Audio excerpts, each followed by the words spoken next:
So, as you know, right, over the last few weeks, a big story has been that Sweden and NATO, I mean, Sweden and Finland, these Nordic countries, are now saying they want to join NATO.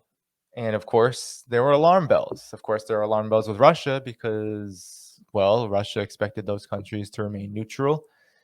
And now that there has been all of this uh, conflict that's been generated from the Russia-Ukraine conflict and war, and how NATO and US involvement there has only poured gasoline on the fire.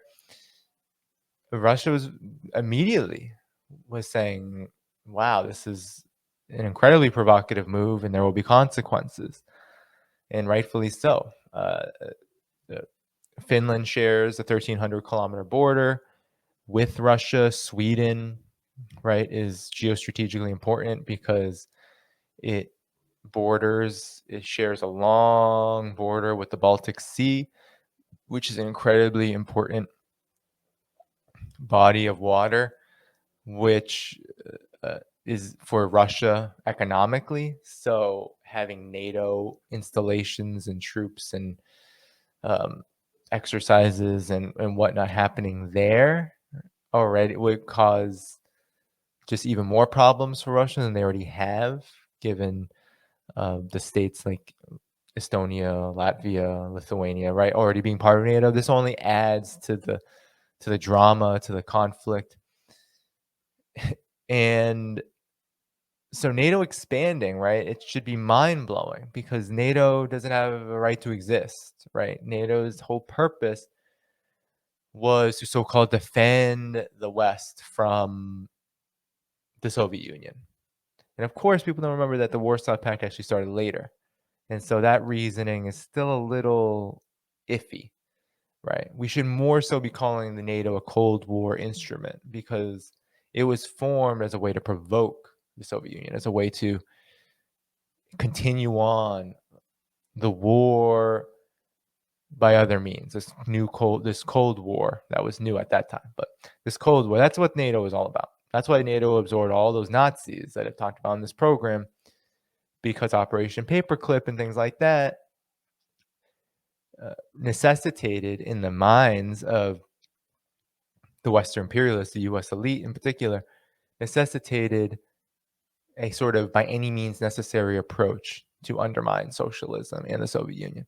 So that's what NATO was always all about. NATO is an instrument of white supremacy, of imperialism, anti-communism. And so I don't even like to give it legitimacy in the sense that, oh, well, it had a reason to exist during the Soviet Union. It didn't have a right to exist during the Soviet Union. It didn't. The Soviet Union wasn't threatening the existence of the West. I mean, if we want to look at the real politics, how capitalists may think about the Soviet Union, sure, maybe it did, because the example of the Soviet Union could very well have ignited a greater revolutionary response in Europe. It might well have, were it not for the ways in which Western capital concentrated and fortified and unified over that period.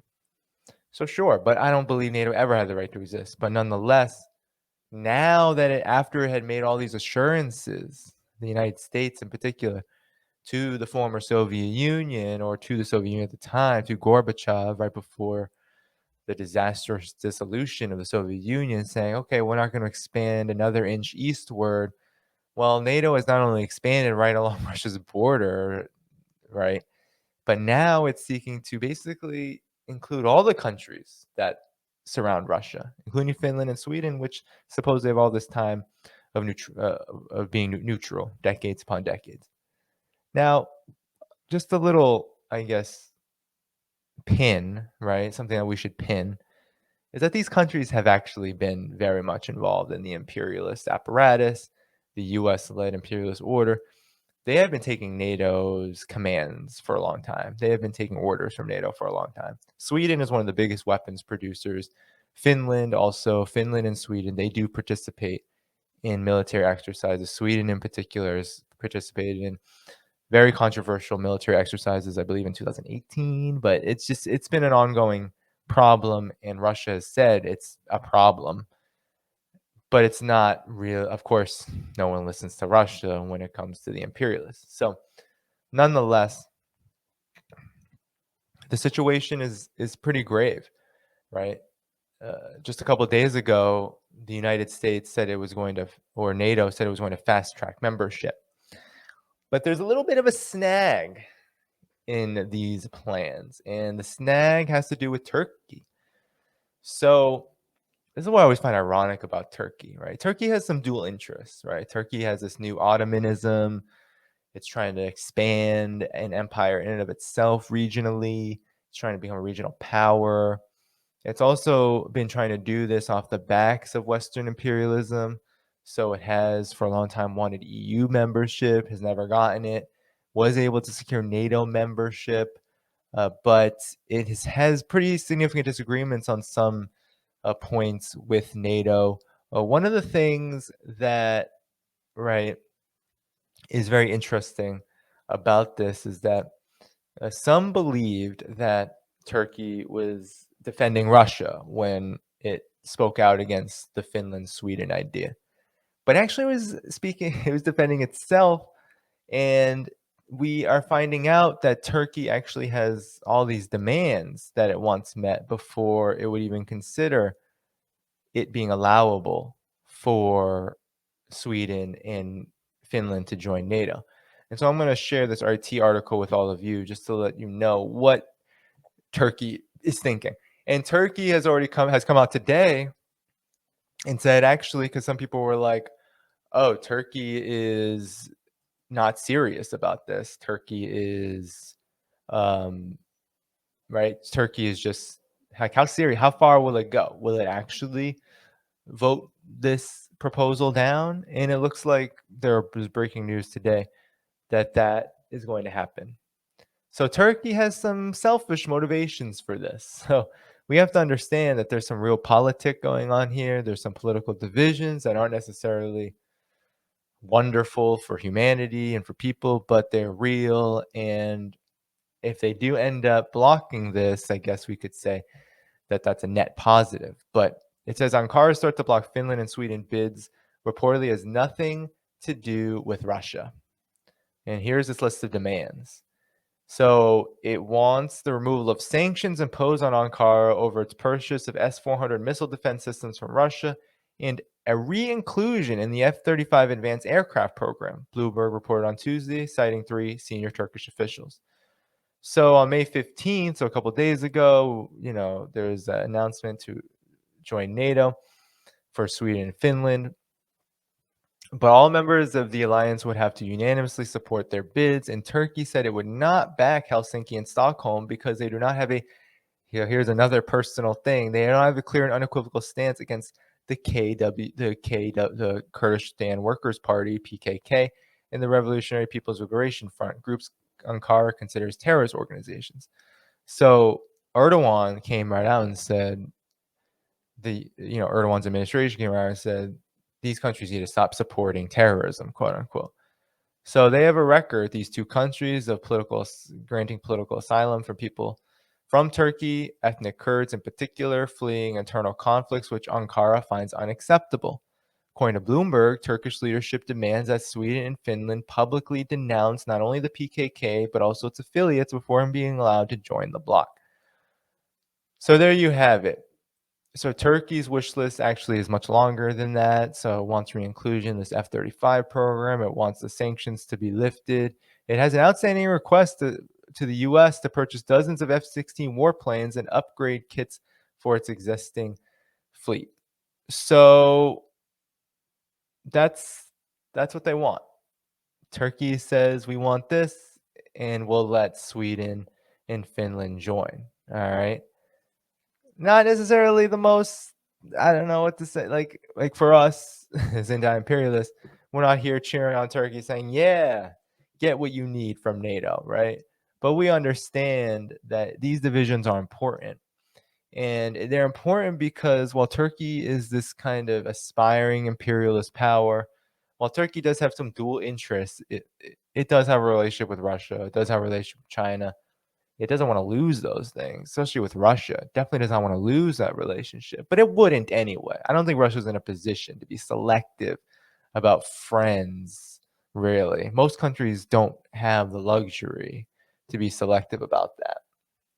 But nonetheless, Turkey has this identity as this aspiring imperialist power that's almost like I don't like to use the word sub-imperialism because I know some people use that, Patrick Bond and other folks. I don't agree with it. But if we look at it just from a hierarchy, you could say that Turkey is like this junior imperialist power that has been kept at bay. And the imperialists, the big imperialist powers, the US and the West, have tried to keep Turkey in a kind of a submissive position, right? A position where it cannot grow into a big imperialist power. So that's what rejecting EU membership is all about. And that's what the sanctions on the S-400s are all about. That's what not allowing it to get some of these fighter jets and planes and things are all about. It's about keeping Turkey relatively weak. And so Turkey knows this. Turkey understands this. There's no way that Turkey could not know it, because an aspiring imperialist power that's trying to pursue imperialist aims is going to know when it's being pushed back upon by competitors who are supposedly allies. And so that's what you have right now. And I guess we can say it's a net positive that Turkey is rejecting NATO membership for Finland and Sweden. And it's likely that its firm stance is going to actually probably postpone this, because the United States and NATO doesn't have an interest in giving in to Turkey. I mean, what would that look like as a public relations kind of nightmare for the United States to give in to Turkey, a smaller country, a country that's not seen as one of the gang, right? It's not seen as in the Euro Anglo American imperialist club. It's not. So to give in to Turkey on this would be an extreme message of weakness to the world. In the United States and NATO, they're not about that. So it's likely that actually Sweden and Finland's bid might be delayed for quite some time, barring some unforeseen circumstance. But nonetheless, I want to move on to the last story, because NATO expansion, that's all we can really say about it. It's dangerous. It may or may not happen with Sweden and Finland now that Turkey's in the mix. But the overall trajectory is a global confrontation. The overall trajectory is this imperialist desperation, and we have to just be vigilant.